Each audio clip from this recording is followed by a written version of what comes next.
gotcha. Got all kinds of little things to overcome. Rebuilt the carburetor and I kept installing it. And it was flooding. As soon as I plug it into the fuel line, it was flooding. Let's take it apart again and check the flow, make sure I had everything set right, put it back together, and then plug it in, and it would flood out again. Come to find out I had a crack in it. So anyway, today's the first time I've had it out on the lake. It's running real good, not missing or anything, but it's I'm only getting 18 miles an hour out of it. And this little brother, cousin, whatever you want to call it, had out the other day, a 1954 Johnson 10 horse on the same boat. It's a CNM 14R with a 64-inch beam and a 32-inch maximum depth. I was getting 19 and 20 out of a 10 horse, a 54 Johnson. But I can't complain. I didn't pay anything for the motor at all. It was free. I got $252 into parts in it. Never mind the labor, you couldn't even add it all together. Runs good though.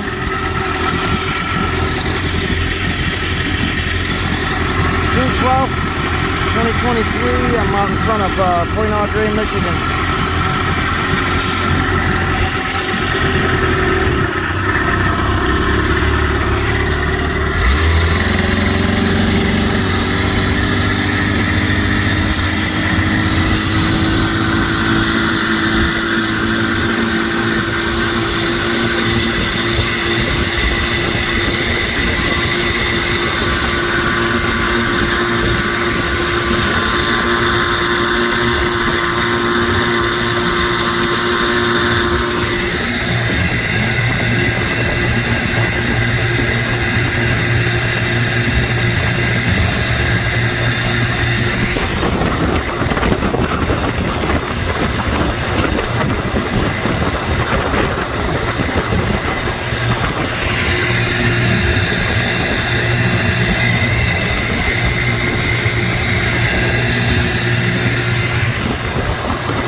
Anyway, back to the carburetor. I found there was a crack in it after taking it apart and putting it back together and taking it off and back onto the motor about a dozen times.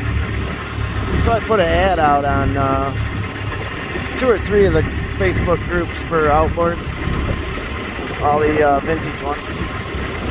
Wasn't very long, a guy from Ohio named Dan. Can't pronounce your last name, Dan, I'm sorry. Dan Z from West Salem, Ohio. He saved the day, sent me a carburetor. I had it in 2-3 days. He only wanted $20 for it. And when I got it, it showed $10.45 shipping. But he just said, send me $20 when you get it to the address on the box. Well, I did a little better than that. Carburetor numbers were the same, but the throttle valve linkage was different, so I took mine out of my cracked carburetor and swapped them back. I had to remove the 2 staked screws that keeps the butterfly from coming loose and sucking the screws into the motor. Then I used red Loctite on that.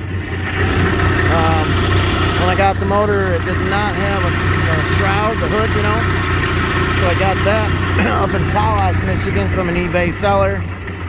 $65 plus $40 shipping. Didn't realize he was going to have his lawnmower guy bring it down 25 miles down in his truck for $40. But anyway, I got that. So $108 for that. I put new coils, points, condensers, spark plug wires, carb kit, and The air silencer came off of my 1956 Buccaneer 12 horse. It was exactly the same. The motors are between a 12 horse Buccaneer and a Evinrude 15. The only difference is the color, cosmetic differences in the hood, the shroud, and the carburetor, and probably the reeds. Alright, thanks for stopping in. Spark up some conversation. I need more comments to get the algorithms going better and some more likes. Thanks a lot and have a great day. God bless the USA.